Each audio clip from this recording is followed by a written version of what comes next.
I'm Donna Seitzer. Welcome to this issue of Machine Knitter's Video Magazine.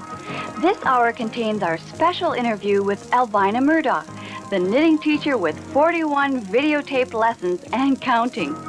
I'll tell you more about yarn sizes, and Chuck Brinker brings us news about electronic pattern mylar sheets. Joyce Anderson will teach you some techniques for back-to-school knits, and Peggy is here with the sweaters your kids will love to wear to school this fall. We traveled to Anaheim, California to visit with Elvina Murdoch. You'll also recognize her by her business name, Aldia's.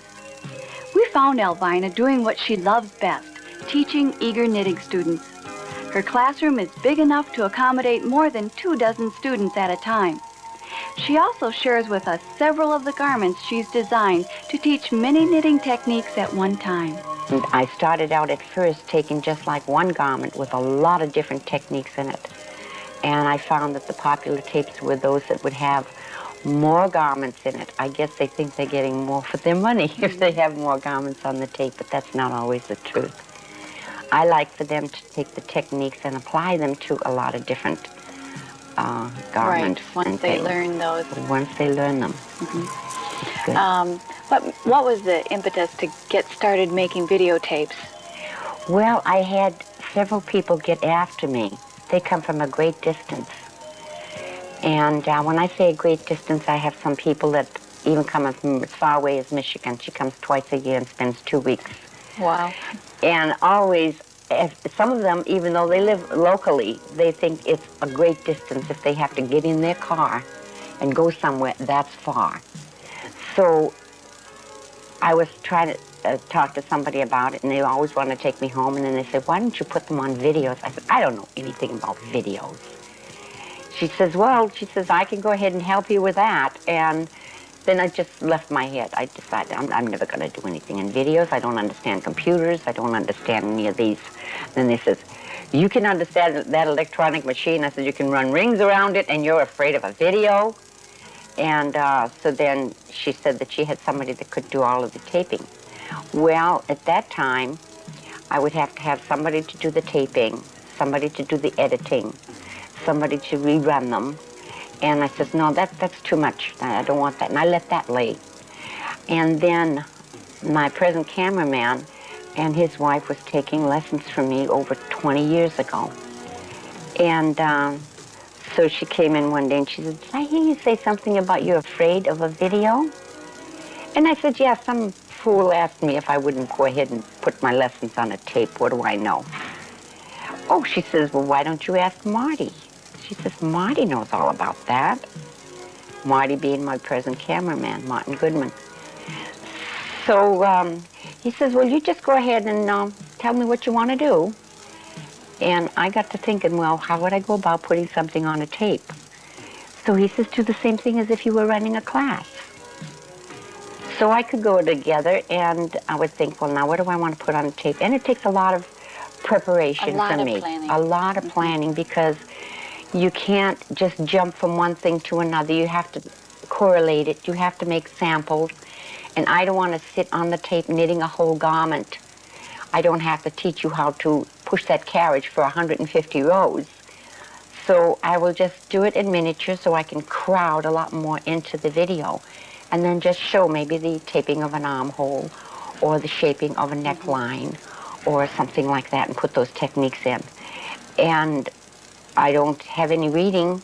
If I have any reading, I generally put it all on the blackboard. And then the blackboard is ahead of me in case I have already given certain figures for them to go by. Then I don't want to give them different figures on the camera so that I don't get them mixed up. And then I just babble on and babble on and babble on. But if I had a script and I had to read, I'm sure that I'd be just flubbing all over the place. Well, you can't read and knit at the same time. No, there's no absolutely not. You were telling me about the comments and letters that you get from people. Oh, I get such beautiful letters. I want to make a notebook out of them. And nothing derogatory. Not a one of all of the hundreds and hundreds of letters that I have gotten. Maybe I shouldn't have said that at this time. But they just love the idea that they can listen to that tape at home, at their own leisure, at their own speed, play it back.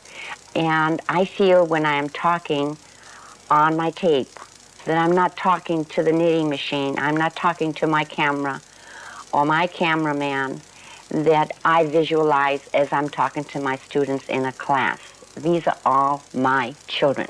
I don't care what age they're at, and I get a lot of letters maybe to explain something a little bit further, because I have like that one particular tape that's made for the electronic. Everything except in how to take it out of the box, from the threading up to the knitting, to the buttons and the levers and the knit contour, the lace carriage, and the various parts that go with it. But I'd like to take a look at some of your garments that are featured on the videotapes, if we could look at those, okay? Now this was a fun cardigan that I did. This was on tape 38, and it's a basket weave cardigan. And I was inspired when the little plain old easy machines came out, the plastic ones that they call. And it shows really what can be done. And then I like to have my beginners even do this, because you get so overhung on all of this automation. Stick in a card and knit, and it's picking all of your patterns. But now when you have to rip out and you have to repair, are you able to do it? So because they don't understand the formation of the stitch. Exactly. So I did that on this particular one, and I made this in 4 hours. And this is a separate piece here, this cable panel, because it has a different row gauge than what I have in the pattern work here. And you could use either the knit side, you can see a little bit of the trim there, or the purl side, but that can be done on any machine, and that's on tape 38. And then we have, this is another favorite of mine, and this one here is on tape number 14. The reason why I like this is you can do Fair Isle and not be worrying about the strings in the back. And if you do your seams properly, and I show you on the tape how to do the seams so that you could wear them either side out, you don't have any ridges, and then the neckline is finished the same way so that you could wear it either way.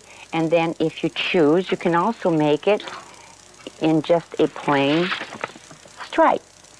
That's a good one to start with, is in the stripes, because then you don't have to worry about pattern work and judging the beginning and the ending of the pattern if it's going to be on there well. And then it makes this a little bit heavier, and it's and there's very little shaping. So very little shaping. It goes very fast, and it could be done on any machine. And then this one here I kind of liked, because I put this on the quick and easy tape. Yes, I noticed. And it is so quick and so easy. It could be done on a bulky, or it could be done on a standard gauge machine, because it's very easy to shape. You don't have to worry about shaping the cap of a sleeve. And I kind of call these lady fingers. And you could do this with either a yarn that has fluff to it, or you could use double strand yarn and then a single strand yarn in between. Anything that's going to give it this little lady finger effect. And I put that on the quick and easy tape, and it is quick and easy to do. And this was another one that I did on the quick and easy tape. Oh, this is fun. Yeah, this is fun because I did with ribbon. And that's sideways? I laid that, yes. This was done in this direction, and this was done in this direction here. And then the same thing with the sleeve. That was done in this direction, and this was done in this direction. So, and it gives them a little bit of charting to do in here, because you have to do a little figuring as to where I'm going to fudge my rows, because I had more rows per inch than I did stitches per inch. And it's always good, too, if you have a fine gauge in your knitting and you need more needles than you have. So you can do pieces like this and add them, and then give you that up and down look as well. That's fun. And then this skirt, this is a lacy skirt. Here in California, it's warm, but we can wear these knits all year round. Isn't that gorgeous? Because it's so lacy and airy. And then you put a contrast color. Yes, I put a tight row on the inside, and then a loose and a contrast color on the outside, which makes it very easy to do your blocking and your finishing with. This is just one straight piece, And this one here, I put it on the tape with mini skirts for the main bed only. And the jacket, I think, is darling. The jacket, I didn't have this on tape. The same lace. Yes, I carried the same treatment on that, so when I'm working. And then this is done with a very, very fine yarn.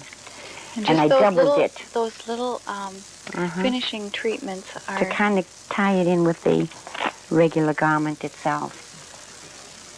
This dolman I love. We had a class on this, and our students asked if we wouldn't please put this on tape because it's got so many techniques on it, and this is tape number 10.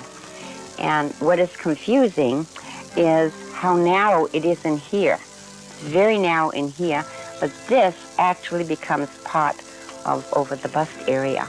And the sleeve is knitted down this way from the top with eyelets, and then you can use a contrast or a little bit of angora. Angora is so expensive, but you can just put a little few final touches on it there. And the skirt is knitted sideways, and it really falls nice and soft into folds. And it's short rowed, and it's seamed on this side and on this side. Rather than have one seam in it, I found that it hung so much better if I put a seam on both sides. And it held better if I put a strong seam rather than if I were to graft it. And then the dolman is shaped from here and then down here, and it's got a straight sleeve down here because most people, I find those that want to knit, they want to have it done full down here, and it looks good with this particular style. And then we have one here. This is one of my favorites here. This orange now is really in style. Yes, isn't it? I just waited long enough. We call it like a melon.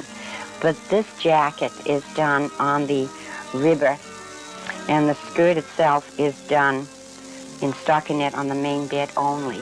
And it has pinch pleats, 3 pinch pleats on either side. And when we were doing that, we had such a controversy. Which way do we fold them, this way or this way? And I had everybody looking which way the pleats are folded. It just seems to be a personal thing. Some are inside, some are outside. And Saturday we found a pair of pants, and they were blocked both to the inside like a box pleat. So I guess you could do whatever it is that you need to do. And then this has the pin tuck right, going all the way around. Sometimes you don't want to put a lot of color and design in it, but I think if you just put it in 1 or 2 spots, why then it makes it look nice. Very nice.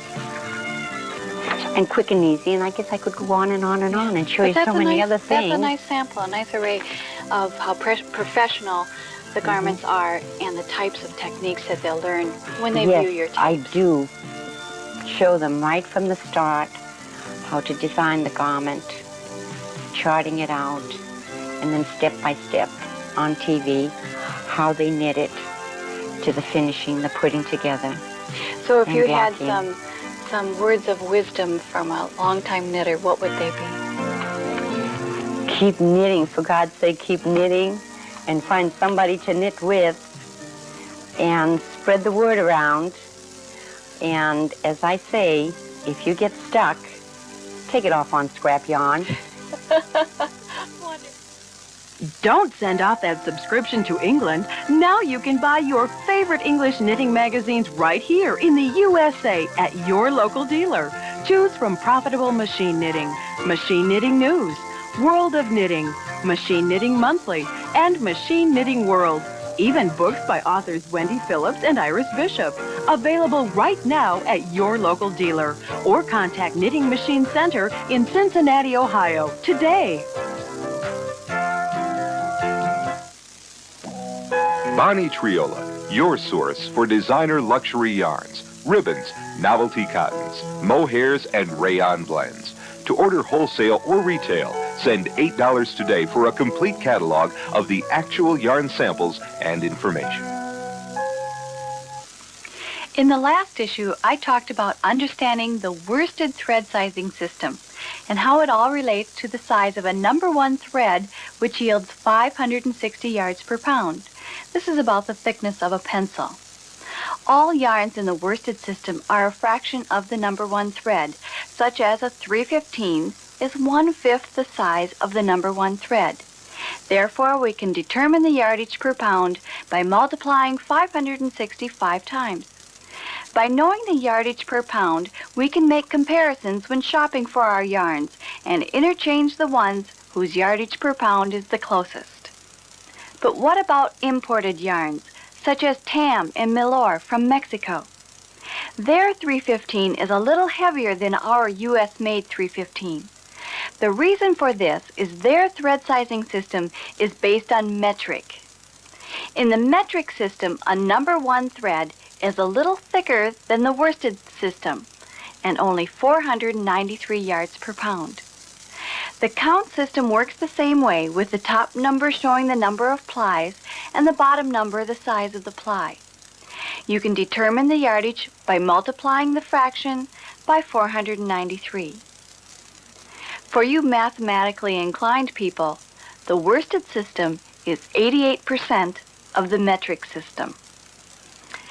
The cotton thread sizing system is unique in that the fractions are inverted, with the top number showing the size of the ply and the bottom number how many plies, such as 8 twos or 16 twos. The cotton system number 1 thread is a lot finer, with a yield of 840 yards per pound. So to determine the yardage, turn the fraction right side up and multiply it by 840 yards. Cottons and some hard finished dress yarns are not fluffed out like our worsted yarns. Therefore, we usually have to knit them at a tighter tension. Consider this when trying to interchange a cotton for a softer, fuller yarn, which might yield the same yardage, but not the same stitch gauge. I suggest you keep a notebook and record yarns as you use them, listing the size of the yarn, the yardage, the tension you used, and the stitch gauge you got. Your knitting machine will knit at a different gauge than your friends, even though you're using the same tension settings. Eventually, this notebook will help you out when you need to interchange a yarn called for in a book. Some pattern books will give you the name of the yarn used, but you have no idea of the size or the yardage. In all cases, a stitch gauge is given, and sometimes a suggested tension setting. In this case, you'll have to go by the gauge to know what kind of yarn to buy. Here's where your yarn dealer and your notebook will come in handy. We know certain yarns will give us a certain gauge.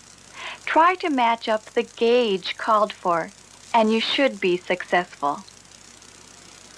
Looking for economy-priced cone yarns you can depend on to be easy care and long-wearing? Mary Lou's yarns are the answer. Select from a complete line of first-quality yarns in sizes 224, 315, 311, 211, and 4/8. Made of popular DuPont Windtuck acrylic in 28 clear colors. Give us a call for your nearest Mary Lou's yarn dealer at 1-800-622-5433. Dealer inquiries are also invited. Hand-Manipulated Stitches for Machine Knitters is a new book and companion videotape by Susan Galimi from Taunton Press, a guide to stitches and effects which cannot be executed automatically. Twisted, wrapped, woven, lifted, rehung, transferred, and cables are all shown. Picture Knits by Lori Cosgrove has more than 40 sweater patterns for the whole family. This full-color book has timeless patterns all written for the basic knitting worsted yarn using a bulky machine or hand knit. Check your bookstore for this delightful book.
have an event you want our viewers to know about, send us the information today, and we'll be happy to include it in our next issue.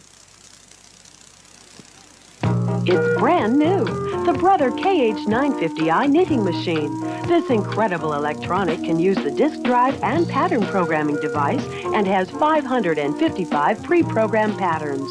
To add your own designs, simply draw them onto Mylar graphs. The 950i will read and store more than 18 Mylar sheets at a time, or 200 stitches by 998 rows. Introductory special price is $1399.95, distributed exclusively by Mary Lou's Knitting World. Call toll-free to order by major charge card. No matter what knitting machine you work with, Dennis Brunton Designer Yarns will make a quality statement in your garments. Now imported in the U.S. by Knitting Machine Center in Cincinnati, Ohio, in the most exciting array of colors, textures, and fibers to fit any need you have. Choose from soft baby pastels to neon brights, smooth dress acrylics or thick and nubby, cool cotton and linen to festive tweeds. Ask for Dennis Brunton Designer Yarns for quality knits or order from Knitting Machine Center in Cincinnati, Ohio.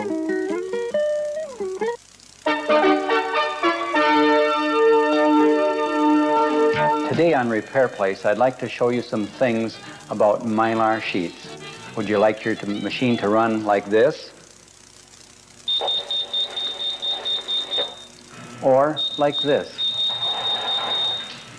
Today we're going to be showing you how to avoid some problems with some of the old Mylar sheets and how to spot the problems. Some of the old sheets, when used, would not go in straight and would twist. Sometimes the problem was usually caused by an inaccurate punching of the tractor guide holes on the sheet. With the return of the Mylar sheet used on the 910 and Mylars used in the newest Brother KH950i, with its multi-Mylar memory capable of storing all of the patterns of up to 40 full sheets of Mylar patterning, that formerly was limited to only one on previous models, brings us to try solving some of the problems. First, we'll establish the measuring tool to be used. All measurements should be made using the knit leader metric ruler. Using a metric caliper, we'll check the knit leader ruler for accuracy. Then we'll also check a couple of other rulers, and we'll show that all the metric rulers do not check the same. Accuracy is essential. If we measure the entry for the Mylar sheet, we find that it is 210 millimeters wide, so that the sheet used cannot be wider than 210 millimeters. So now measure the sheet size of your Mylar. Those oversized Mylar sheets should be redrawn on new Mylars. Those that appear to be undersized should then be checked at the graph area and the tractor feed distance. The graph area should be measured very carefully from the bottom at the left edge of the graph to the right edge. The graph must measure exactly 138 millimeters. Here's a Mylar sheet showing 139 millimeters wide, and the width of the sheet at 212 millimeters. Here's another Mylar sheet showing the sheet width of 209 millimeters, but the graph size is correct at 138 millimeters. Those graphs that measure even a half a millimeter over may still cause problems of patterns showing through the extra scanner windows. Extreme measurements of graphs over 138 millimeters should be redrawn or discarded. Registration marks on some original Mylar sheets show that the tractor feed holes to be spaced at 191 millimeters. Those sheets that are over 191 millimeters by only a fraction will cause odd feeding of the Mylar sheets, and twisting sheets may result. Some Mylar sheets that were part of the original set of the patterns have been known to have added problems from the start. After completing the Mylar sheet measurements, check the patterns on the Mylar sheets to see if they have any shiny areas. These shiny areas will cause the pattern not to be picked up by the scanner photocell.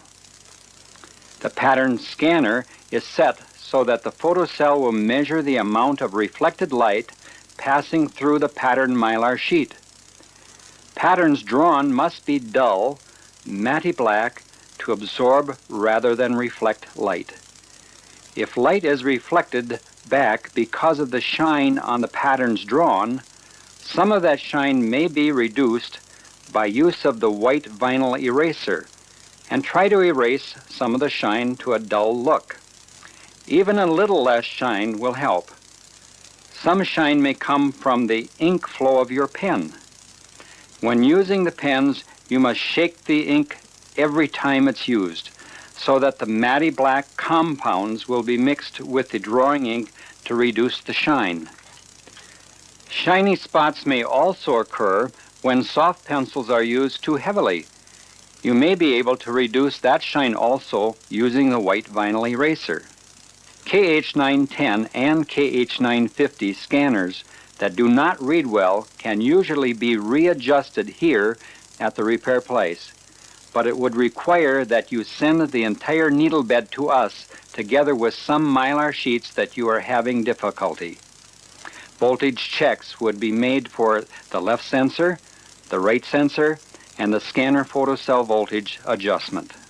And that's our story for mylar sheets today. See you next time. When you need fast, dependable, expert repair of your Brother machine, send it to Chuck at Mary Lou's Knitting World, a nationally authorized warranty repair service center for all Brother knitting machines and accessories. Mary Lou's Knitting World Repair Center, 101 West Broadway, St. Peter, Minnesota, 56082. Rocklet Creations imports several unique accessories from England. These include Key2 knitting machine cabinets, linker cabinets, and pattern books. Also available are the highly acclaimed tuition videos by Camillini Trentham. Call or write for free brochures.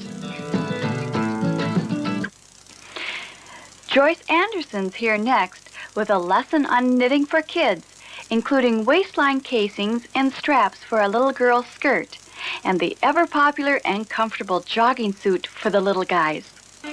Thank you, Donna. I'm going to show some techniques that can be done on any garment, but I'm doing them on a pair of little boys' jogging pants. Girls have so many cute things that you can make for them, and little boys kind of get left out.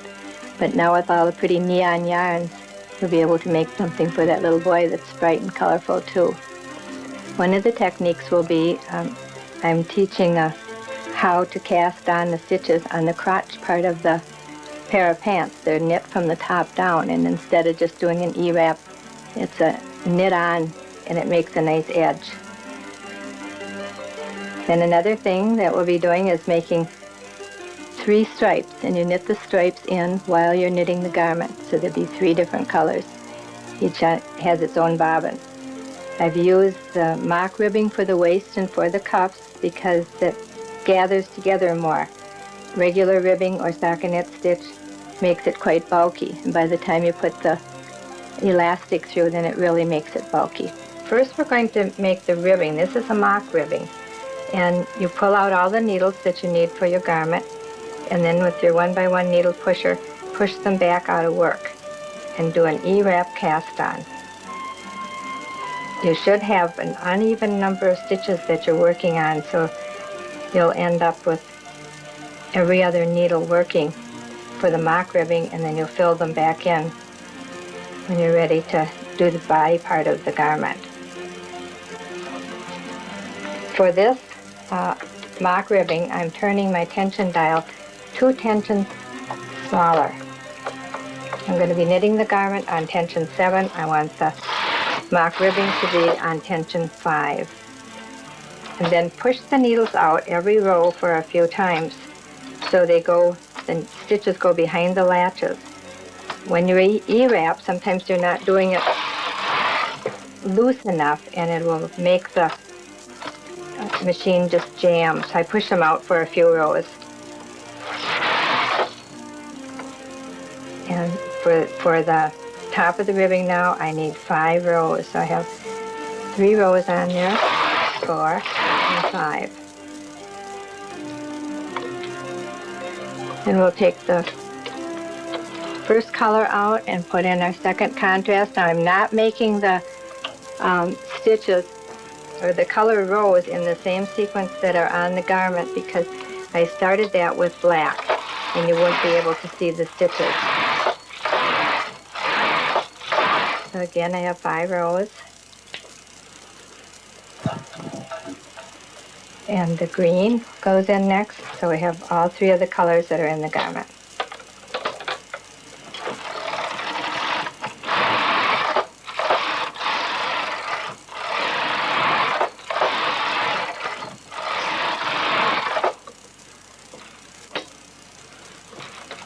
And I'm going to end my waistband with the pink.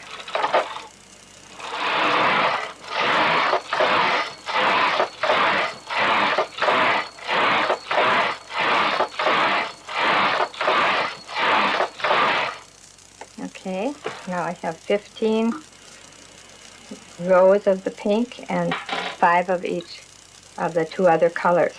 I'm going to pick up the edge. If you notice the nice big loops that are on the edge, outside the one on the end is tight, but see how nice large they are because you've cast on every other needle. So now I'll pick them up and hang that big loop on the empty needles to fill them in. We're hemming it right on the machine. This waistband, when it's finished, should be a little larger than an inch. And then after you sew it together, you'll put your elastic through the waist. After the hem is hung, then we'll knit 1 row so all the needles go back into place. And now you have every needle working. And we're going to start the stripe. So we're going to take the needle on the opposite side of 0 and manually knit. See, I have a bobbin with the contrasting colors on, and I'm going to manually knit this stitch through and then push the stitch out to the hold position. So your garment has to be knit with this in the hold position for the rest of the leg. Now I'll put my second color in. Skip 1 needle and knit with your color yarn. Now I have 1 more of the black. We'll skip another needle and hang it and push them out to hold. Now this time we want to get those little weights out of the way and take the 3 colors in the order that you have them hanging from the machine. Pick them up in that same order. Then with your right hand, push back the 3 stitches just before they close, then take your colors, hold them a little bit taut, come up and over, and manually knit them through. Put them back out into hold. And make sure that your end stitches have knit. And you knit 1 row. And you can see the pink laid up over the top. So that's how you can tell if you've already knit the 3 stitches. I'm going up on the right side of the stitch and over the top down on the left side of the needle.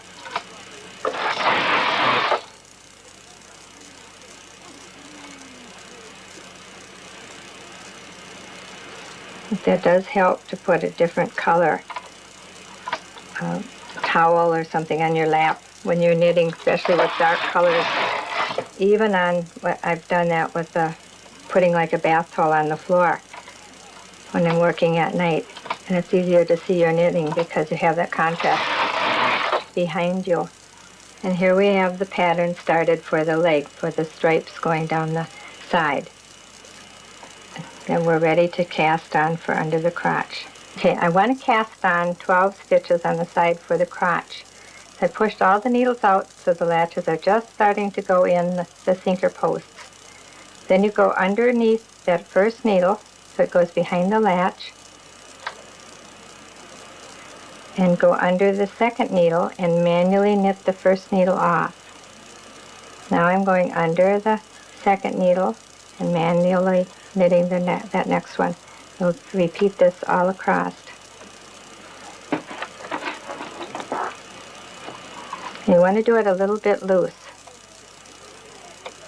Underneath and knit it off. I'm always going underneath a new needle, lay it in the hook of the old needle. Under the new one, lay it in the hook and knit it through.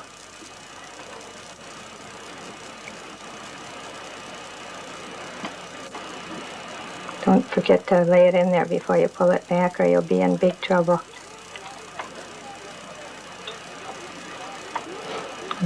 Pick up a little more yarn, pull it to loosen it up a little bit. So actually you're going in each needle twice. In this very last one, lay it on there and knit it back. Now because we have E-wrapped these in a sense, or wrapped them, the needles need to be pushed out again just so they're behind the latches. Don't push them out too far, they won't knit because we need it in hold to continue our stripe. Knitting across, and we still want these to be left in hold and continue with the striping. Okay, we'll take this off now and I'll show you how to graft the crotch together. Okay, notice how nice and smooth the edge is on both sides. Now I'm going to be sewing two different colors together because the other leg is going to be pink. So first you go underneath that first stitch right next to the very edge. Then go straight across to the pink one.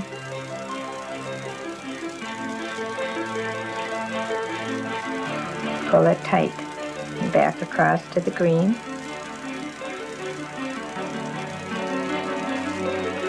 On this side under the pink.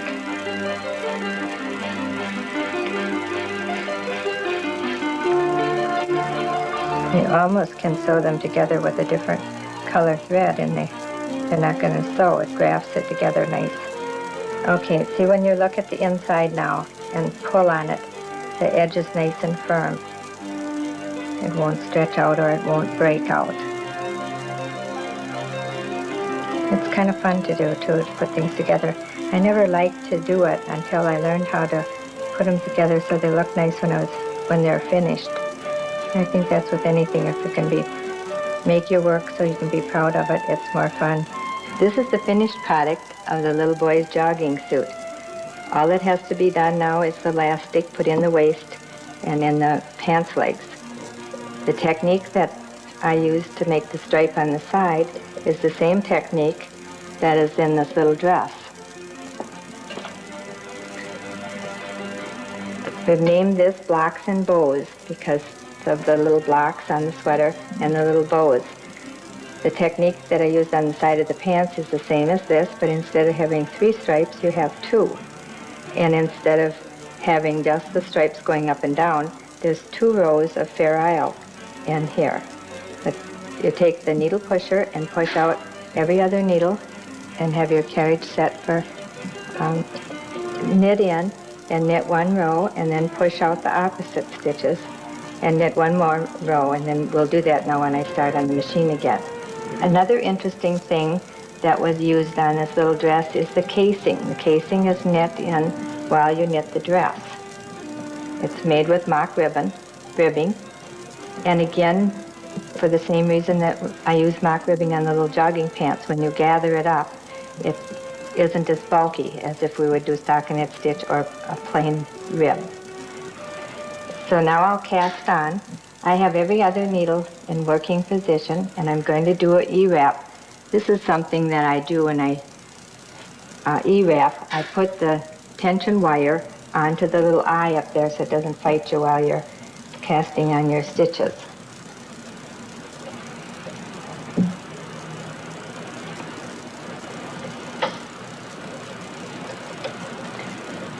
Then I'll knit 13 rows,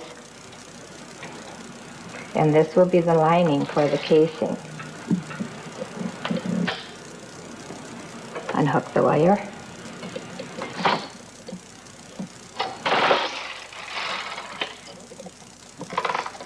And this we wanted a tighter tension, so if we knit the garment at tension 7, the mock ribbing would be knit at tension 5.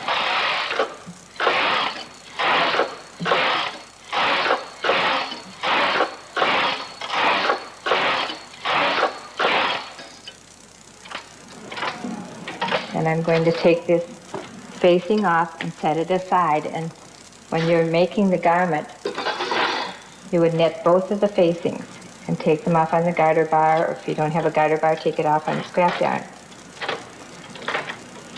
For the little dress on the skirt,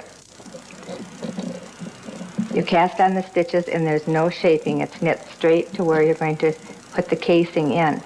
And at this point, then you would transfer every other stitch to the next needle and set it up for mock ribbing again.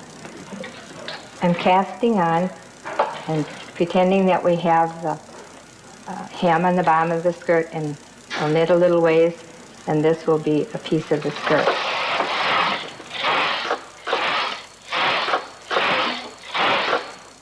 Now usually I use end weights when I knit something, and I don't put the full width of the weight in front of it because that stretches your sides out too much, and you only want the end stitches with the weight on to help make them knit and also to keep them stretched out a little, so when you sew it together your garment looks nicer.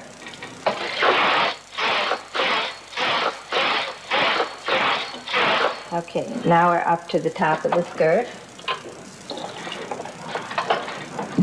We'll take our 7 needle transfer tool or your lace carriage and transfer every other stitch to the next stitch. I'm going to just transfer these over. And this is setting it up for the mock ribbing for the waistband of the actual skirt. Now I have every other stitch transferred to the next needle, and we're going to take the facing piece from the garter bar and rehang it back on these same needles.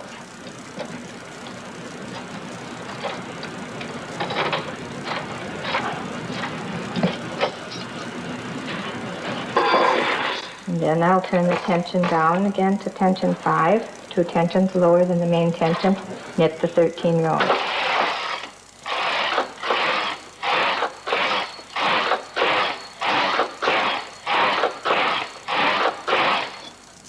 Now I'm going to pick up the facing piece that we first knit, and you pick up the large loop on the edge as we had cast on with every other stitch and hang those on the empty needles. This is filling in the top to knit the bodice on every needle. Go back to the main tension and knit the bodice.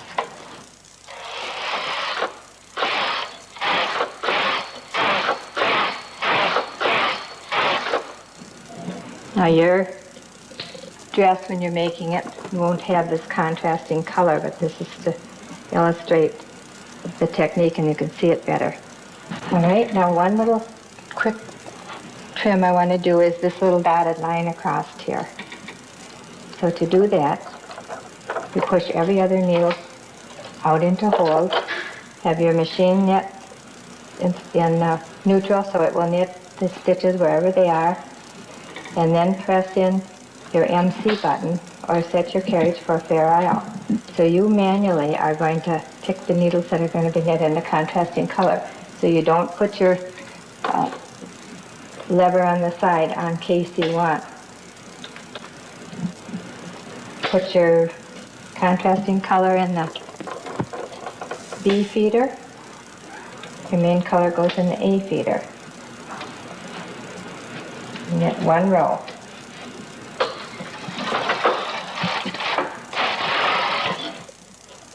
Then push the opposite stitches into hold and knit back. And that makes the cross piece to make the little blocks. And decorate it with bows, buttons, beads.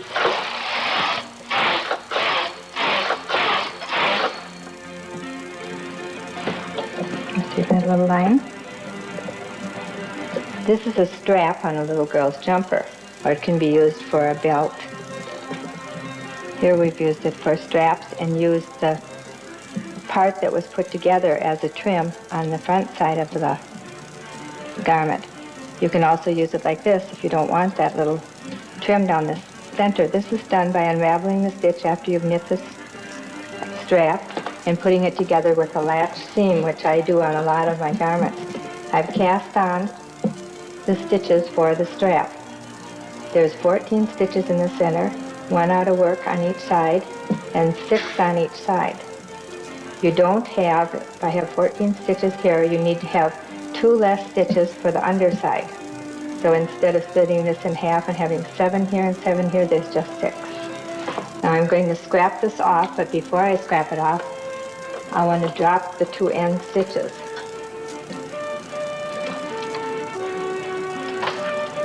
And then scrap the rest of them off. Those will be used to latch up.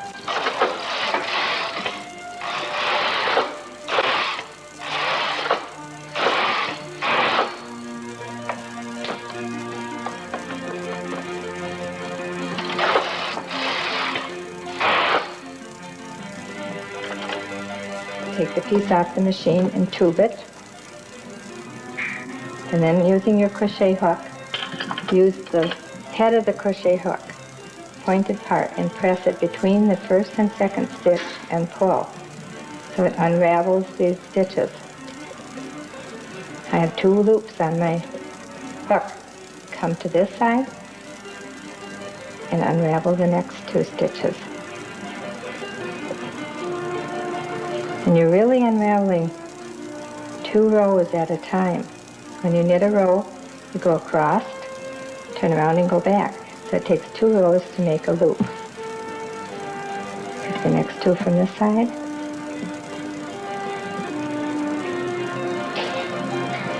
And pull them through. When you get to the bottom, then you take the last 2 loops, sometimes you'll end up with 1 down there, and pull the yarn through that's at the bottom. Chain 1 and slip it through the loop to fasten off. There's the seam. There's all kinds of things that you can do. I'm sure you'll think of some new ideas. Have fun knitting. Create originals with the Brother Electro-Knit. So easy to operate with endless design possibilities. Just touch a few keys to design a pattern and store it in the machine's computer. Or call up one of the 555 patterns already stored.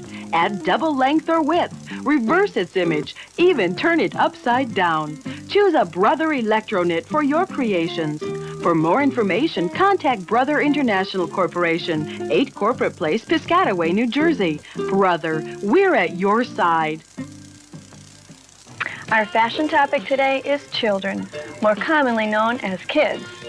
Today, kids seem to be more and more aware of fashion in their lives, and sometimes their fashion statements can make a real big impression on a parent's pocketbook. Well, as machine knitters, we know that's one of the reasons we got involved with machines in the first place, because of their economical and time-saving features. One of the other reasons we got involved is because we can make things for our children that are not only fashionable, but of very high quality and will last through their wear and tear lifestyles. For back to school this year, kidswear is very bright and picturesque. It seems every new pattern I see has some type of motif that screams of fun, be it animals or people or sports or whatever that particular child identifies with. Or if not a picture, then possibly a brand name. Of course, no color is too bright either for our kids, no matter what age. Well, today we're going to show you just what we mean with some fun and exciting knitwear that your kids, I know, will love to go back to school in. And we're actually going to go back to school ourselves to create that academic atmosphere. We've got some little friends who've come with us to help out too. Liza's yellow alphabet dress features picot hemmed ruffles which are knitted separately, then gathered when rehung to form the skirt. The neckline has 3 hemmed edges for interest, and eyelets in the sleeves allow for ribbon accents. Now Lindsay's blue dress shows us the same pattern with a snowman that flashes and plays Frosty the Snowman. Ribbing finishes off the neck and the sleeves. The pattern for these dresses is called Ruffled Mania by Joyce Anderson of the Purple Cellar. Okay, Nate has a soccer sweater on. This is from Joan Swanson's new book called Kids. The tile knitting technique was used to achieve the multi-pattern and multicolor effect.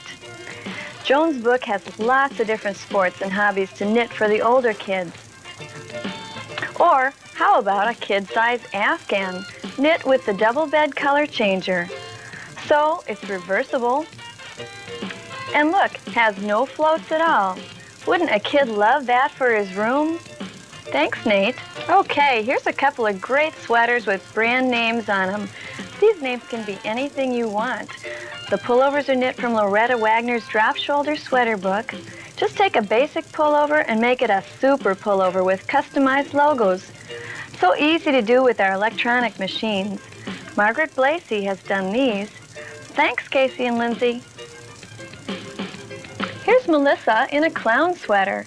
This one's by Joyce Anderson. It's accented by isolated clown motifs with beads knit right in. Then added more interest with real ribbon streamers coming from the balloons on the sleeves. Isn't this cute? And the colors are so nice and bright on the black. Thanks, Melissa. This little ensemble is called Blocks and Bows.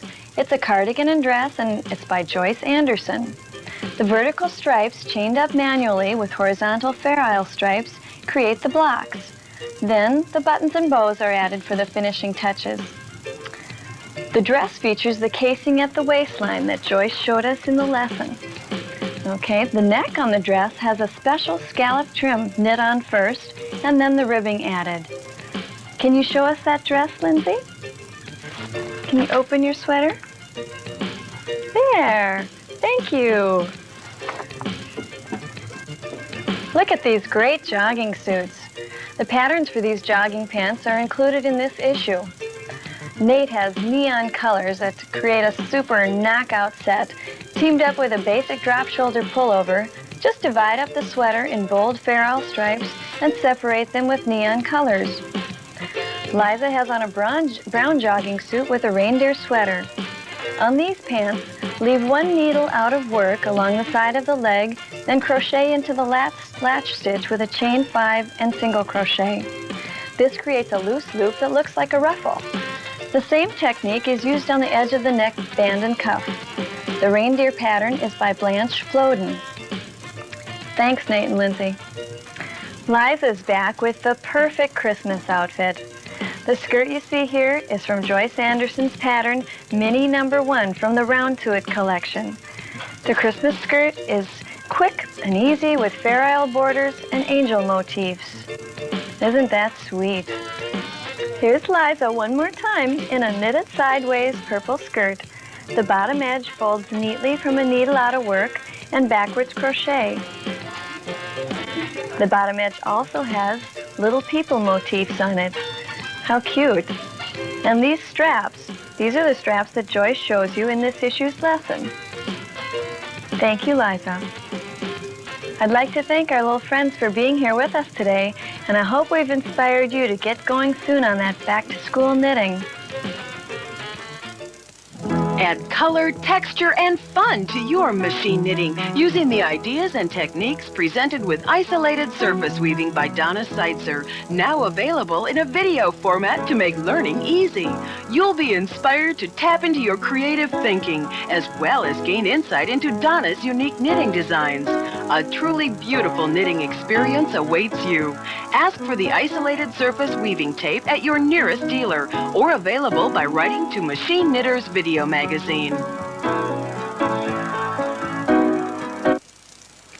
That brings us to the end of another fun and interesting issue of Machine Knitters Video Magazine. We hope you've enjoyed it and invite you to subscribe along with your knitting friends if this is not your copy. I also want to remind you that this program is copyrighted and therefore it's illegal to make copies of it. I ask for your help in this matter so we can continue to bring you more exciting issues of this video magazine. Until next time, keep knitting.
Hi, I'm Donna Seitzer. Welcome to Machine Knitters Video Magazine. We've got an exciting issue this time with fashion-forward designers, a look at what's happening with Passap machines, and how to clean and maintain your knitting machine with Chuck Brinker. There's a brisk breeze blowing off Lake Erie as we're in Erie, Pennsylvania, home of Bonnie Triola, well-known national demonstrator, author, and designer. It's kind of fun being out here on the beach instead of next to our knitting machines, isn't it? Yes, it's one of the few times that I've had an opportunity in the last few years to be out here. This is Lake Erie, and it's where I was born and grew up, and we're in the northwest corner of Pennsylvania. It's one of the Great Lakes, and this is kind of a fond memory for me because I spent a lot of time here when I was a child. Well, the beach certainly is a long beach. As far as I can see, both directions, I've got a beach. There's 14 miles of sandy beach, and it's rather unique in Pennsylvania in that it is sheltered. There is a bay, and it's called Presque Isle, which means almost an island in French. And we used to come here a lot in the summertime. When I was a child, all of the stores in Erie used to close on Wednesday afternoon so their employees could have time with their family, and most families would come to the beach. I had a favorite uncle who would close his store and take his children and myself out here every Wednesday afternoon. It was a real fun time for us. Did you swim in the lake, too? Oh, yes. I'm not real good at swimming, but I dog paddled my way across. And we used to dive and just have a wonderful time. The water was so clear, and the beaches were sandy, so we'd picnic and swim and get tan. Had a great time. Bonnie, I want to ask you, how did you first get involved with machine knitting? Actually, I was a social worker for 20 years. And I needed clothes to wear to court, so I decided that I would knit myself a suit. Well, I outgrew the suit before I had a chance to finish it because I was hand knitting back then, and I saw an ad for a machine, so I sent away for one and got my first machine mail order and started making my own clothes. Found out there were such things as seminars, went to the seminars, and people wanted to know how I made the things that I was wearing. So then I started writing patterns and then supplying people with the yarn for the patterns, and it's just grown into a very large business from there. So how long has that been? Oh, almost 20 years. So it's turned into a really nice career for you. Yes, it has. It's been a career change for me, and one that's been very welcome because I felt that there was a creative side of me that was suffering a bit in social work, and this has really given me an opportunity to do design, color things that I like to do, and the teaching, which I enjoy very much. Maybe you can tell us about the different machines that you work on, that you have in your studio. I work on actually any machine they'll put in front of me. My own preferences are for the studio machines and the Passap. Of course, I have a brother in the studio also, so it's really hard for me to choose. It depends what I'm doing. If I'm doing double bed work, I'll run over to the Passap. If I'm doing knit weave, I'll run over to the brother. If I'm doing a lot of lace, I'll run to the studio. So I can't really say that I have a personal preference. I just like knitting machines. Well, some people are surprised that you have more than one machine. And for those of us who get involved with machine knitting, it's common that you have more than one machine. Oh, you have to have toys. These are wonderful toys. And now I see you have a new Passap sitting in the background here. Yes, I have the new Passap electronic, which I haven't had a lot of time to work with, but the possibilities of this machine are just fantastic. I'm so excited about the artistic designs that can be done on it with the greatest of ease. Bonnie, you say you have printed up a lot of your patterns because people demanded that you almost do that. And so now you have how many books in print? We have 4 in print right now. We had 6 originally. 2 are out of print. So if people have those originals, they're collector's items at this point. We have 1 on suits, 1 on coats, 1 on sweaters, and 1 on trims and edges. I see you have the books at hand. Maybe you can just hold them up a little bit so people will... We're very pleased with the color and the photography in them. And a lot of the readers have told us that they're very understandable in terms of instruction, and that's made me feel very good, that they're able to actually knit a garment from the instructions. Right, and they're presented professionally, which I think is a real plus for our industry. Right, I think it's much needed. I think the whole industry needs to be upgraded professionally. Yes, and we're working at that. Yeah. Every day we work at that. How has being a publisher changed things for you? Well, it's given me more recognition nationwide. It's forced me to travel, to promote these books. And it's allowed me to meet a lot of very nice people that I probably wouldn't have had the opportunity to be acquainted with. Yes. Let's take a look at some of the garments that you have been working on lately, and maybe you can tell us some things about them. Okay. This is a fun garment. This is a new yarn. It's called Birds. It's just a light, fluffy garment, and we're having a good time experimenting with novelty yarns, real exotic things from Italy, and this is just one of many that's going to be in a new line. That'd be cool in the summer. Yes, it's weightless. It's, I think, 6 ounces in the whole garment. Right. It's just fantastic. And of course, I think what I'm best known for is the classic look. Very traditional suits, coats, Chanel kind of look, classic tailoring, and most of my work focuses on that. We've been doing some experimenting, too, with the classic look done on the bulky. So we've taken the basic design and have done a 2-piece suit on the bulky machine. And this is an adaptation from one of the suits in the suit books that was done on the standard machine, but for those people who have the bulky, it shows they can achieve a classic look, something other than just the big, heavy look on the bulky machine. I think it gives it a lot of versatility. It's lovely. And did you, like, double-stranded dress yarn? Yes, this is 2 strands of Malur Carioca here. Lovely. And of course, we have the classic look on the suit. In the first suit book that I did, we did a lot of rib work and very tailored jackets, and they were very nice, but some people wanted a little easier design. So in my second suit book, all of the jackets are single bed, and using stitch and yarn techniques that give them the look of a jacket, but with a little bit easier methods of knitting for beginner knitters. So I think this is a nice look to achieve with all using single bed and different textures of yarn, and yet having a very classic look to the clothing. Yes, I don't think they even need a ribber for this one at all. No, there's no ribbing at all. The whole jacket is done on the main bed. So, and that was our focus, to enable people to kind of take gradual steps in their knitting. So if there is rib work, it's maybe just in a straight skirt. So the skirt was done on the ribber. But these are only straight pieces, so that a beginner knitter could achieve this. And that gives them confidence, and that they are able to do a very classic design, something they would see in the stores without a homemade look to it. And the nice part, they're not going to go out of fashion. Oh, no, no. And we've also got Bonnie's sister, Passap, who has joined us. And many people will recognize you because you travel with Bonnie a lot as well, right? Yeah. I help her man the table, model her garments, sell her books. And now we're at Bonnie's warehouse for her distribution business, which I understand used to be your house as well, but now it's full of boxes of yarn. Yes, we converted a 3-story farmhouse to a warehouse, and then we have a second warehouse also So we have 2 huge warehouses on our property that do nothing but house yarn. And this is a site where we do all our order packing and order entry. It's the glamorous part of the business. But you get to work with so many beautiful yarns. Tell me, what companies do you handle? We have Tam yarns, we have Malore yarns, we have our own brand of yarns called Subtle Shades, and I'm very proud of that. That's a yarn that was spun exclusively for me. We also import a lot of yarns from Italy, and these are a new line of luxury yarns that we have, and then we deal with thousands of designer closeouts that is everything from the ridiculous to the sublime.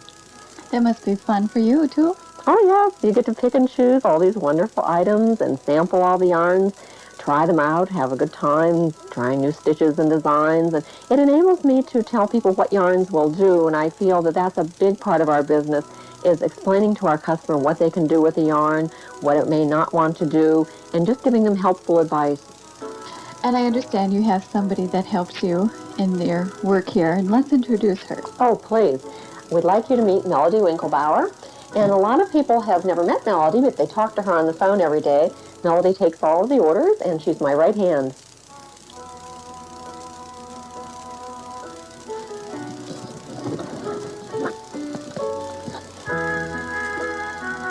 Your house is so comfortable. I think the one thing I noticed when I first walked in is the color on the walls.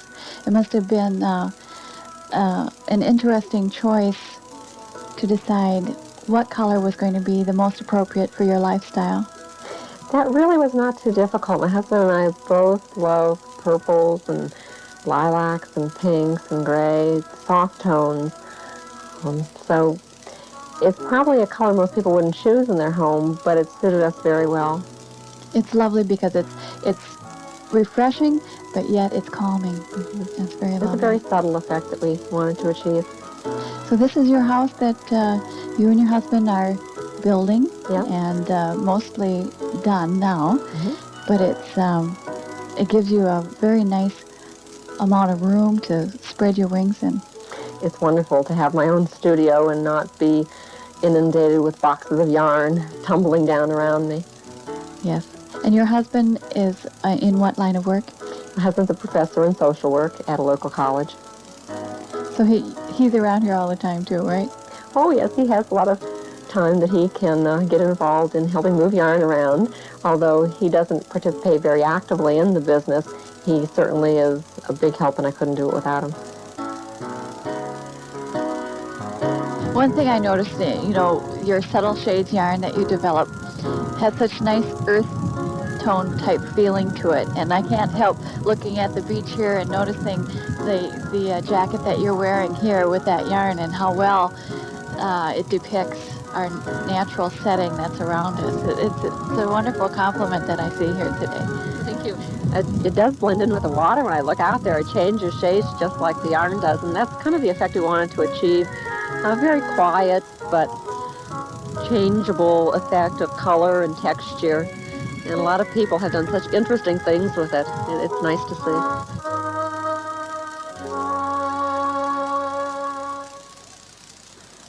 Create originals with the Brother Electro-Knit. So easy to operate with endless design possibilities. Just touch a few keys to design a pattern and store it in the machine's computer. Or call up one of the 555 patterns already stored. Add double length or width. Reverse its image. Even turn it upside down. Choose a Brother Electro-Knit for your creations. For more information, contact Brother International Corporation, 8 Corporate Place, Piscataway, New Jersey. Brother, we're at your side. Looking for economy-priced cone yarns you can depend on to be easy care and long-wearing? Mary Lou's yarns are the answer. Select from a complete line of first-quality yarns in sizes 224, 315, 311, 211, and 4/8. Made of popular DuPont Windtuck acrylic in 28 clear colors. Give us a call for your nearest Mary Lou's yarn dealer at 1-800-622-5433. Dealer inquiries are also invited. Next, Rod takes us to Cleveland, Ohio, to the Passap Dealers Convention. You'll meet Peter Foss, president of Passap USA. See beautiful fashions created on the Passap machine. And visit with Mr. Knit, Dennis Cook. In July, I traveled to Cleveland, Ohio to attend the Passap Dealers Convention. 100 dealers, consultants, and Passap USA representatives got together to exchange ideas and learn about new products. Peter Foss is the president of Passap USA. There are different types of knitting machines, like the different types of cars. And the Passap knitting machine has been called the Rolls-Royce of knitting machines, meaning the very best of knitting machines, of several magazines comparing knitting machines. And that just means that we are, even though we have low-end machines such as the Passap Goldie, and now we have just introduced at this dealer convention the Passap Vario that has variable gauge and can do very bulky yarns, more bulky yarns than any other machines in the market. We are mainly in the market for the higher end, the Passap Duomatic 80, and also where we have a version this year, the Passap Duomatic 80 Jubilee, which is celebrating Passap being 50 years old. And then, of course, the Passap Electronic E6000, which is the ultimate knitting machine on the market today. It's not only the highest quality machine, it's also the highest technology. And because of exchange rates and so forth, it is really not more expensive than a Japanese machine when you compare apples for apples as much as that is possible. Peter Foss says that Passap machines are sold only through the best dealers, and Passap is committed to continuing service and education. 8 Passap consultants travel the country, putting on seminars, answering questions, and solving problems for Passap users. A popular consultant is Mr. Knit, Dennis Cook, from Huntington Beach, California. Dennis has been involved with knitting machines for over 20 years and is one of the first male machine knitters. Mr. Knit's classes are always filled to capacity. I think when people are happy and a relaxed atmosphere, it makes them easier for them to understand, and by far makes my job much easier. And therefore, you learn more with a smile than you do with a frown, and happiness has much to it. And as long as I can, keep their attention span by doing little tricks and novelties, as you have seen me pull, I can keep their attention at all times. And some of the little quirks, I believe is the word, or little gestures that I make, or misspellings of words, makes them remember things for a long time. I have one little gimmick that I pull. You need 3 times the width of the fabric and then a little bit, and I pull out 3 strands, and I measure it quite accurately, and then for a little bit I just start pulling a bunch of it off. And then they always remember, and they start learning that they have to have lots a little bit. It doesn't take a lot, they'll prefer a little bit. So things like that I enjoy doing and making them laugh. And one of our dealers advertised in his store that I was the Liberace of the knitting machine. Dennis says that keeping at it and sharing ideas is the best way to be a happy knitter. The more you play, the more you find out about it, and never give up, because as long as you have the happy attitude, the machine will never let you down. You can go anything you want with it. Passap machines produce beautiful fabric and textures. Here is Laura Haney, a Passap knitting consultant. Now, this sweater was done on the new E6000 electronic machine. It is very special because it's an embossed effect. Now, you'll notice that on the outside, you have the darker green and more contrast with the blue, whereas on the inside, it is a softer design, but still you can see the design. Okay, you'll notice in the bands themselves, okay, that these are automatic hems that are tubular. Okay, it makes a very nice edging. It has a turn row here, and it will automatically rehang itself and then go on into the patterning, which makes it very easy to do. If you can see up close, you can see that you have through here a very, very fine beige yarn, and then you go into your Angora in the other 2 colors. So you have actually 3 colors knitting in a row through here. Now the design is a self-punched card, and you can enlarge any design up to 99 times higher and 99 times wider.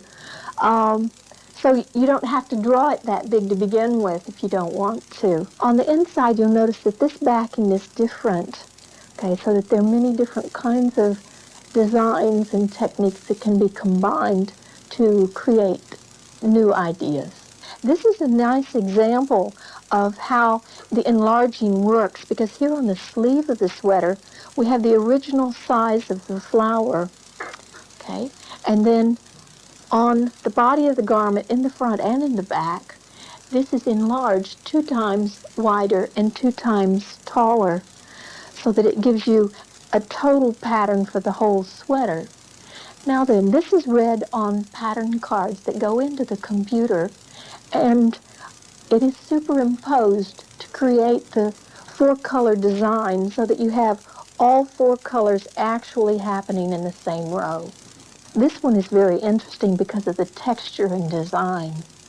The texture is created by having one set of needles holding a stitch while the other set of needles is knitting, and actually this is free of the other side, and it creates a blister effect, and it is done in a specialized pattern that's actually knitted sideways.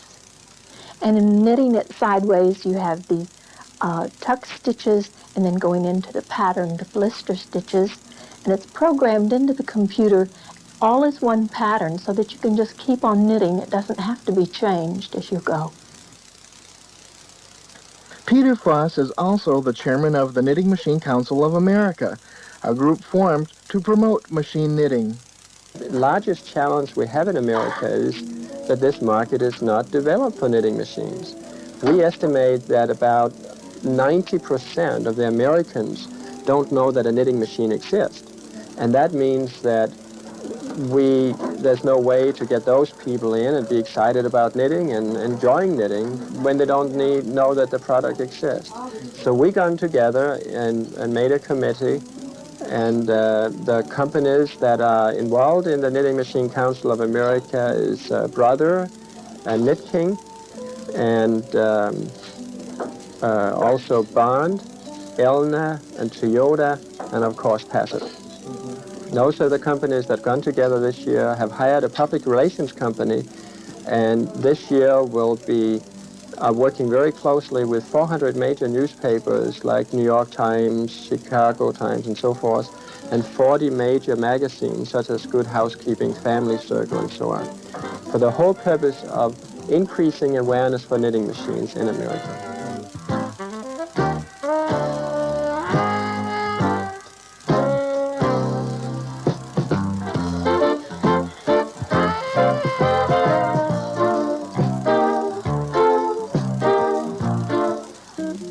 No matter what knitting machine you work with, Dennis Brunton Designer Yarns will make a quality statement in your garments. Now imported in the U.S. by Knitting Machine Center in Cincinnati, Ohio, in the most exciting array of colors, textures, and fibers to fit any need you have. Choose from soft baby pastels to neon brights, smooth dress acrylics or thick and nubby, cool cotton and linen to festive tweeds. Ask for Dennis Brunton Designer Yarns for quality knits, or order from Knitting Machine Center in Cincinnati, Ohio. Now let's take a look at some of the newest products on the knitting machine scene that you'll want to know about. My name is Mona Early, and I'm a knitting consultant for Passap Knitting Machines in Salt Lake City. And I'm sitting in front of our new electronic machine, and the machine was designed with a special feature over here so that we could use our new product, the Passap Tricot Fit, to cast on and bind off from the machine automatically. I have the Tricot Fit set up and ready to do the cast on, and what I'm going to do is turn the knob and the stitches will go on the machine.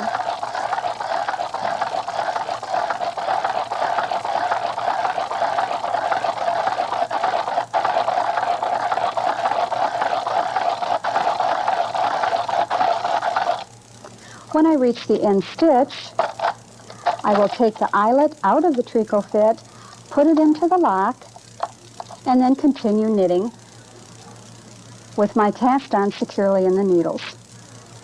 I have hooked onto this machine our new product, the swing box. It can be used for storing tools in one drawer. The next drawer does not have compartments and can be used for books, storing the sleeve for the card reader.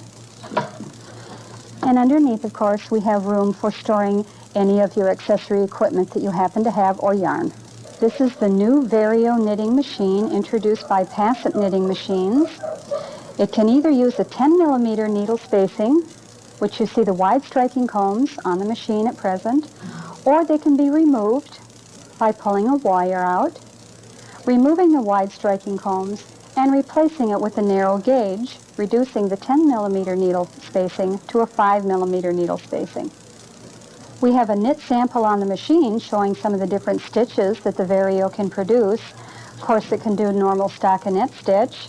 Here we have a fancy yarn. We have a tuck stitch. And the machine can also produce intarsia patterns and weaving. This sample is done with a wide striking comb in place. You can see the heaviness of the yarn that the machine's capable of knitting. Down here we have an intarsia sample. And below it we have a tuck sample. The first 2 issues of the new quarterly Machine Knitting Fashion have arrived in the U.S. Published by Brother of Japan and Europe, they are loaded with outstanding patterns for the whole family, as well as pictured step-by-step knitting techniques. School Products Company now has available their popular Beginner Knitting Techniques video by Donna Seitzer in Spanish. Olé!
Add color, texture, and fun to your machine knitting using the ideas and techniques presented with Isolated Surface Weaving by Donna Seitzer, now available in a video format to make learning easy. You'll be inspired to tap into your creative thinking, as well as gain insight into Donna's unique knitting designs. A truly beautiful knitting experience awaits you. Ask for the Isolated Surface Weaving Tape at your nearest dealer, or available by writing to Machine Knitters Video Magazine. With fall weather comes time to outfit our children and grandchildren in sweater jackets for school. Sylvia Simonson of June's Knit Shop in Minneapolis, Minnesota has designed a cardigan-style jacket featuring tile knitting. You'll find complete directions for knitting it with this video. Now here's Sylvia to show you how it's done. Today we're going to talk about a new technique. It's called tile knitting, and it gives you a chance to put more than 2 or 3 colors in a garment. And it's an easy way. Sometimes we look at the difficult ways of doing it and the elaborate ways. This is an easy way to get more than 1 or 2 colors into a garment. Here's Katie, all set to go back to school in her cardigan. As you can see, we've used a striped background on our sweater and then done a checkerboard design insert using 2 different colors on the checkerboard than we've got on the stripes. This technique allows you to have several colors in a garment. You can have some very interesting color combinations. Each of these checkerboard squares could even be different colors. We chose to stick with the red and the blue. You'll also notice that it's asymmetrical. We've got 3 tiles on one side and 2 on the other. And also we chose not to do our sleeves identical. We thought that would give it a little bit of class. All right, now that we've seen the sweater, let's go to our machine and see how easy this really is to do.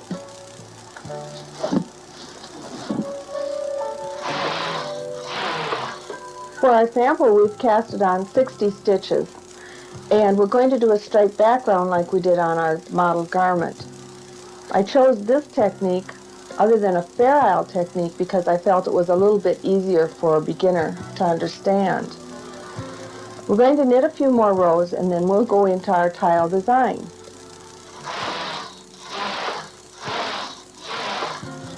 You'll notice we're using the single bed color changer today, and it makes knitting stripes much, much easier. And you know, we're always looking for a way to make things a little bit easier in our knitting and save us some time too. Now what we need to do is we need to decide where we're going to put our tile. And to keep it real simple today, we'll just put it right in the center. We'll center it on our machine. And I know that my pattern is 24 stitches wide and 24 rows long. Okay, if I'm going to center it, I'm going to put the rest of this one side off on scrap yarn.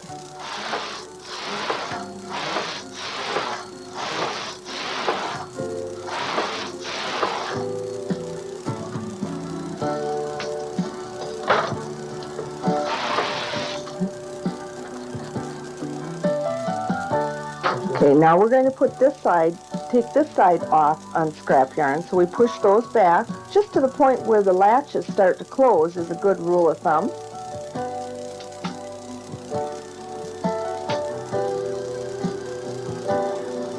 And we take those off.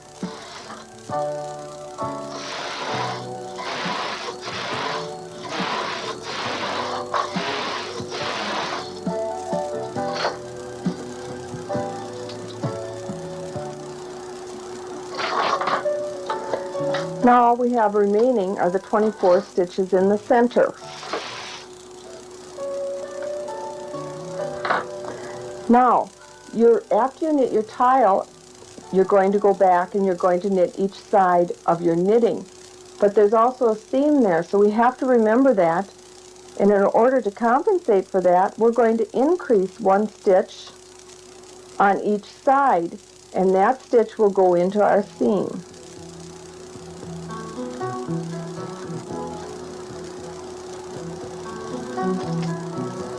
And I'm not doing a full fashion increase. I'm doing just a regular, I move 1 stitch and then pick up your loop from the purl row below. At this point, we want to remember to turn our row counter back to 0. Seeing our stitches are out in hold position from taking them off on scrap, we need to put these back into work position.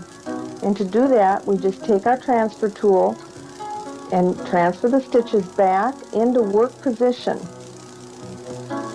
Okay, at this point, we're ready to enter our pattern, whether you have an electronic machine or a punch card machine. Now we're ready to go. We're going to be pushing in our part buttons because we don't want to knit when we go across. We just want to set it up for the next pattern row.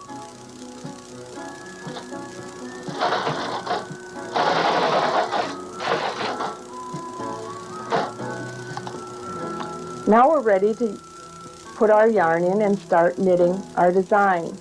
And now we're ready to knit.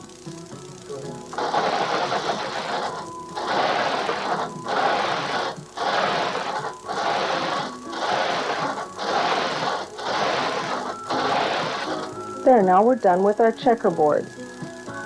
This extra stitch that we added on each side, we want to move that back over so we don't forget when we go to hang this tile up. So we'll just take the end stitch and move it in one on each side. Now we're back to 24 stitches. And we can take that off on scrap yarn. And we're done with that section of our tile. When you're doing your tile knitting, you can use any Fair Isle pattern, any design that you want. You can design your own or take it from a magazine.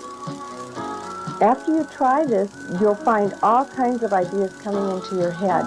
And you can also see, as we're forming this, what you can do with colors. You can do all kinds of exciting things. Each tile can be 2 different colors throughout your sweater. At this point, we're ready to rehang and do the one side of the tile. So, keeping in mind that we were on the center 24, we'll move over and use the stitches next to it. And we might as well move our carriage over to the other side because we're going to be doing our stripes again. So I'm going to have to put back on my single bed color changer brush assembly. We'll rehang these on these needles. We want to make sure we reset our row counter because we want to have the same number of rows on this section as we have on our tile. Again, we don't want to forget that we have to increase this one stitch here so that we've got a stitch to put into our seam. I mentioned this again because it's real easy to forget to do that. All right, now we're ready to continue. Another thing you may have noticed is that I placed my tile in the middle of my yellow stripe. And later we'll look at examples and you'll find out why I did that. So we have to remember when we're counting the number of rows on the stripe that we've already done 6, so we need to do 6 more because our stripes are 12 rows wide. Okay.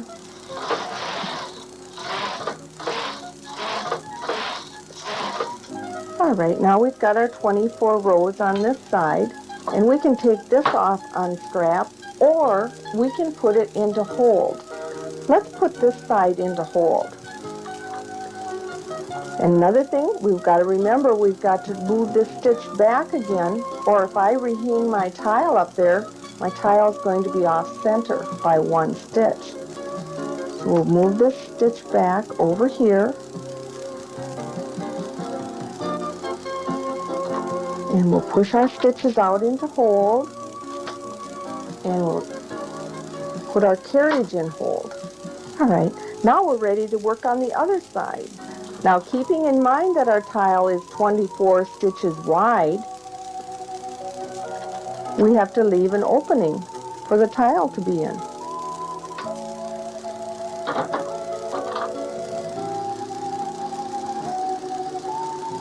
So we're going to go over here and pick up this side off of the scrap yarn and hang it on these needles.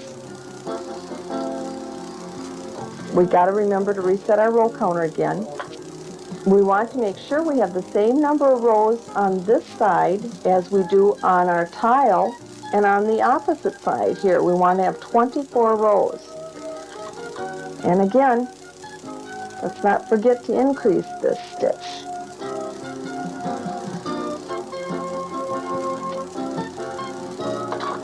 Okay, we've got carriage on hold.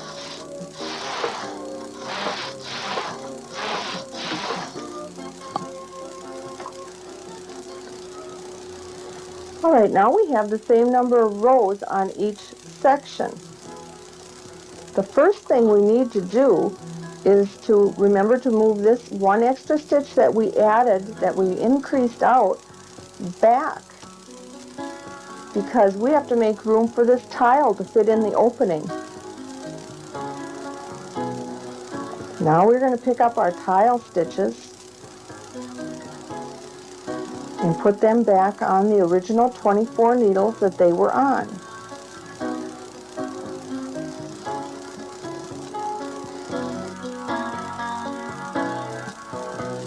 Now, if we're doing our garment, we need to remember that we're no longer on row 24. We have to remember how many rows we did before we got there and then add the 24, because now we're ready to go on with our garment. Now, if you've got a knit leader, I think that would be very, very helpful in the placement of your tiles.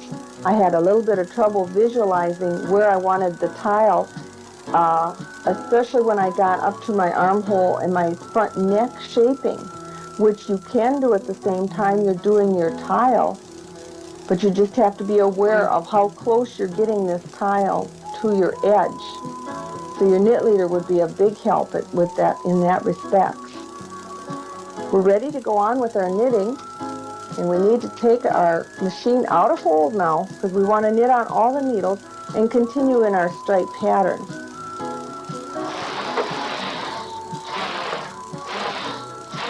Let's turn it over and see what it looks like on the front.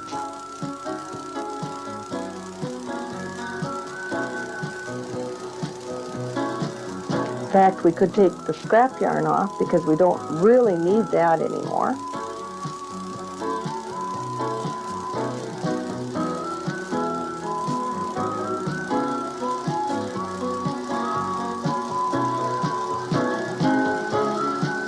Now these are your seams. I know they look like holes, but when you seam this together, it looks like it did on our sweater. And here's your seam. Those two stitches, one from the background and one from the checkerboard, are now inside your garment.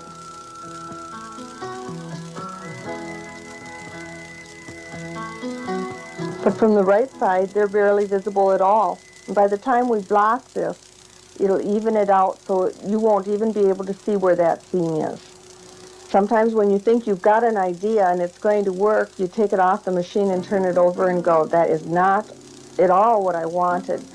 You'll notice on the sample and also on the sweater, I decided that I was better off if I shifted this checkerboard up so that I had black on the bottom and black on the top.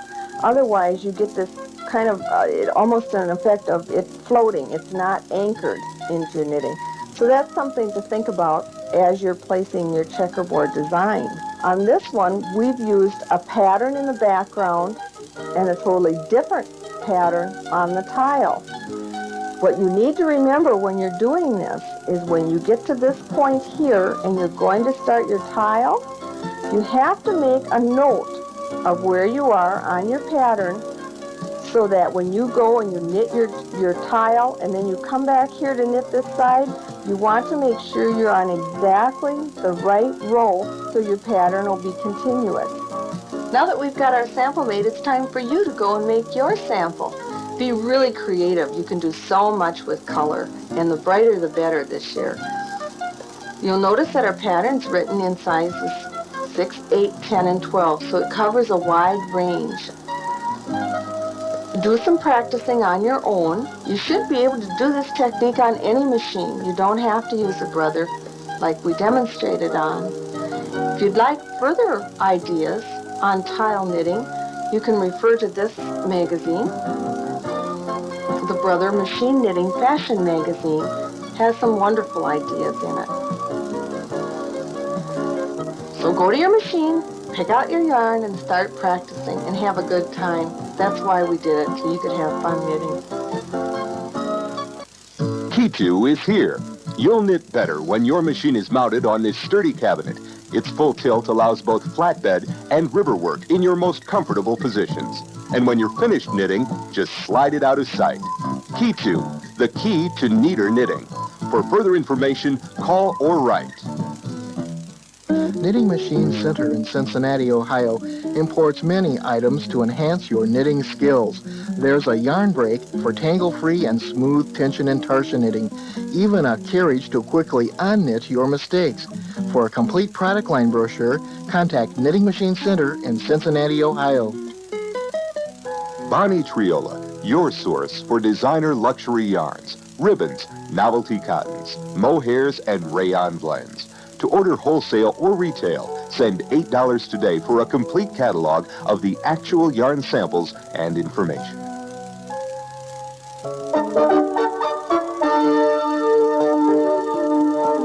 Today we've chosen to talk to you about maintenance and care of your knitting machine and the ribber adjustments. Many of the ribbing problems all stem from primarily ribber adjustments. So today we're going to start with that adjustment, beginning with the parallel adjustment. To start with, we're going to place the pitch lever into the parallel position, in the P position, and move the racking handle to position number 5, right there. Then we're going to bring a group of needles forward until they just come to the clear space between the ribber and the knitter.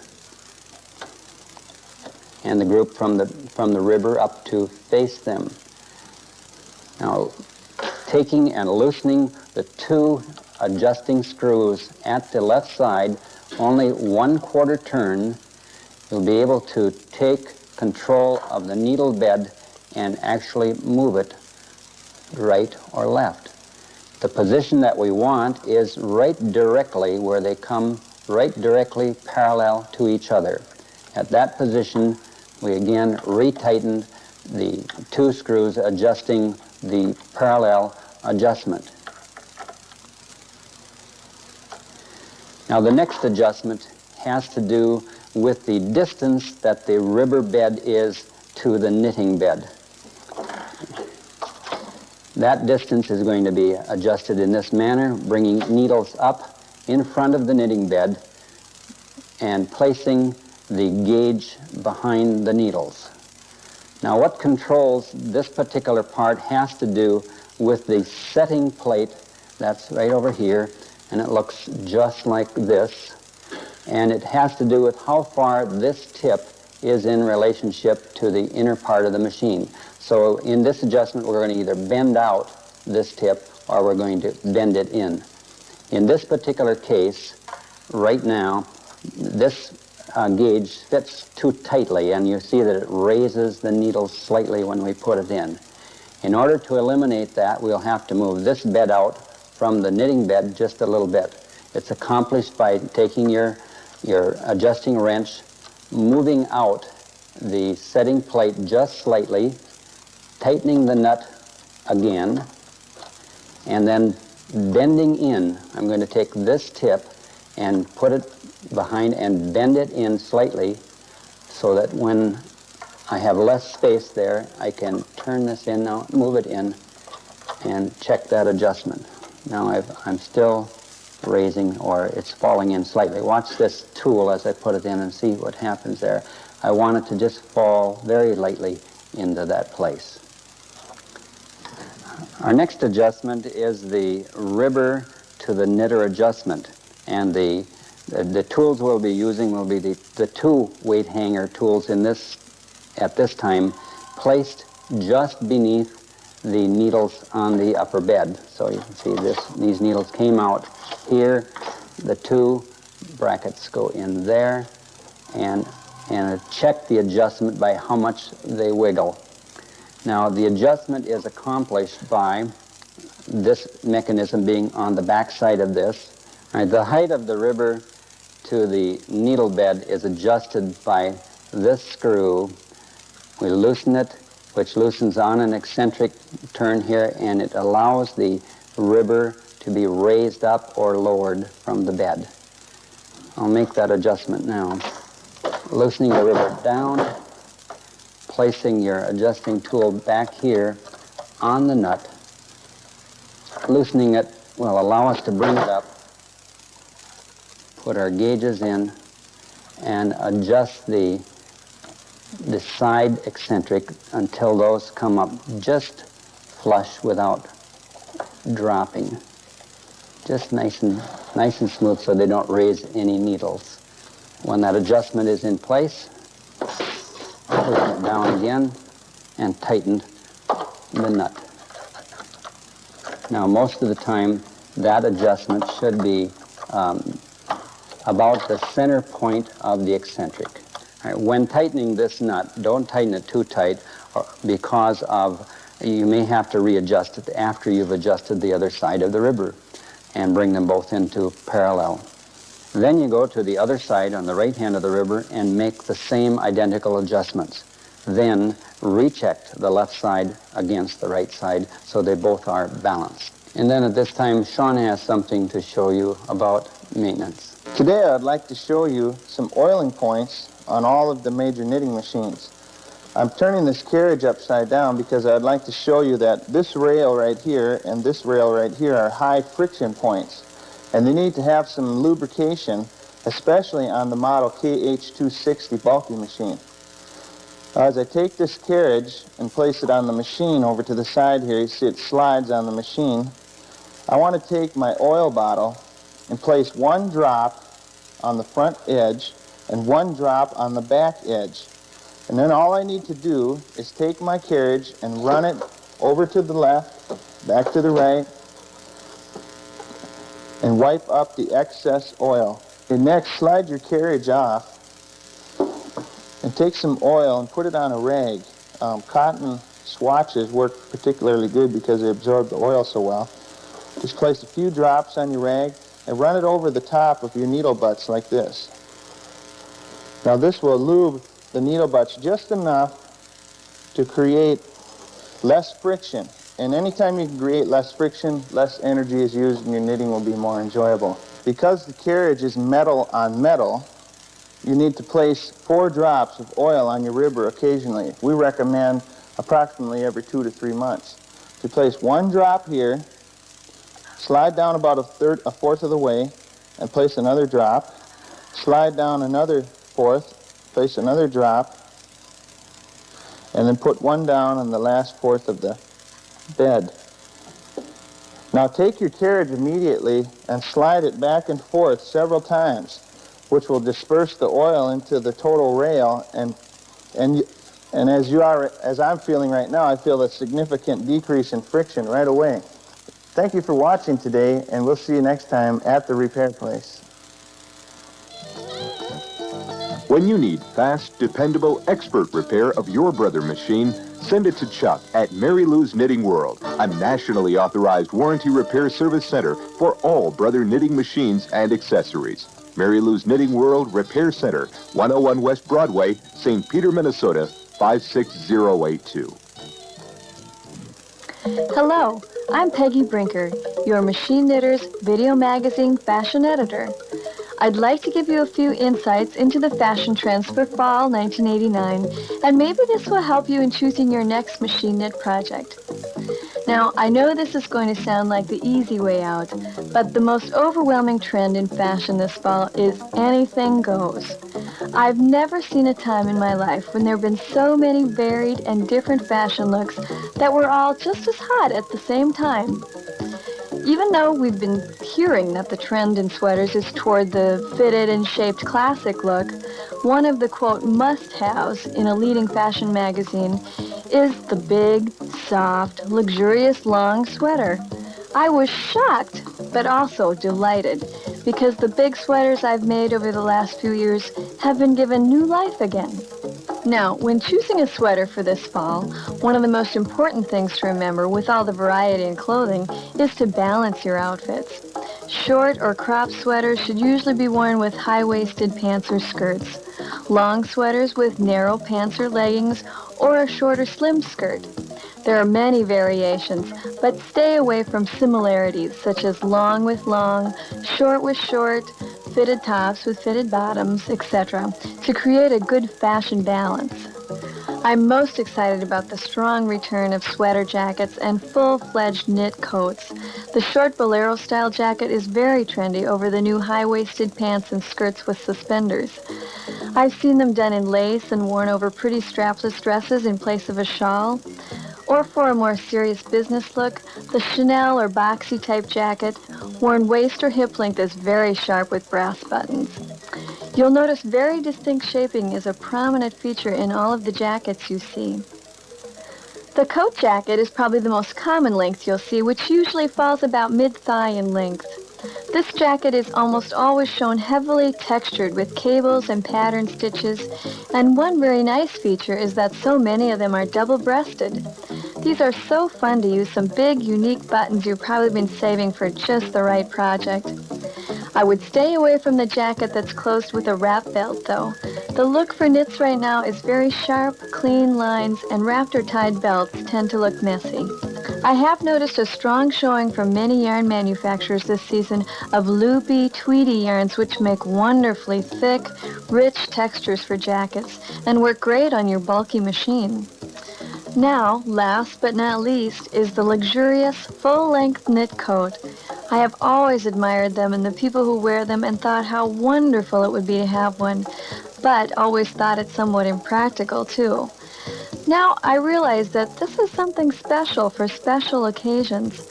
I'm probably not going to wear it every day, nor am I going to treat it like an everyday coat. And who knits just for practicality anyway?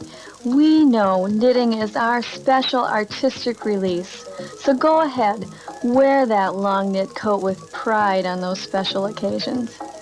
One other variation on the coat theme we don't want to ignore is the cape. The resurgence of the cape started last fall, but they're still gaining in popularity. And what a fun and usually very easy project to show off a neat new yarn you've happened upon. Finally, I want to leave you with a few notes on colors for this season. I'm sure you've all seen the strong showing of olives, mustard, and even chartreuse. Now, I know a lot of people think they can't wear them, but don't be afraid to try them if you like them. Many times they work best when combined with black or other neutral colors, which most of us can wear. You might just be surprised. Of course, neutrals are very strong this fall, but add bronze, cognac, tobacco, and brown to the lineup. The most exciting color trend for this fall, though, is purple. Very dark, rich, regal purples of every hue. My personal favorite being eggplant. I don't like to eat it, but the color I would describe as scrumptious. This is Peggy Brinker with Fall Fashion Trends for You. See you next time. Machine Knitting Techniques videotapes from School Products Company with instructor Donna Seitzer are the most comprehensive set of teaching videos for your brother knitting machines available. The 9 titles will take you from beginning techniques through pattern knitting to garment finishing techniques. You will learn how to use your knitting machine accessories too. Donna Seitzer presents the lessons in a step-by-step, easy-to-follow method that lets you learn at your own pace. With practice and Machine Knitting Techniques videotapes, you'll be knitting like a pro in no time. We're going to see some of your fashions today and your creations, and tell us mainly what you're well known for. I have a very classic look in my clothes, and I think that's what I've gained a reputation for, is a sense of classic design and professional fit and finishing. And I tend to do rather conservative clothes that can fit all figures, all age styles, rather than flashy garments, and I think people always look to me for the classic look.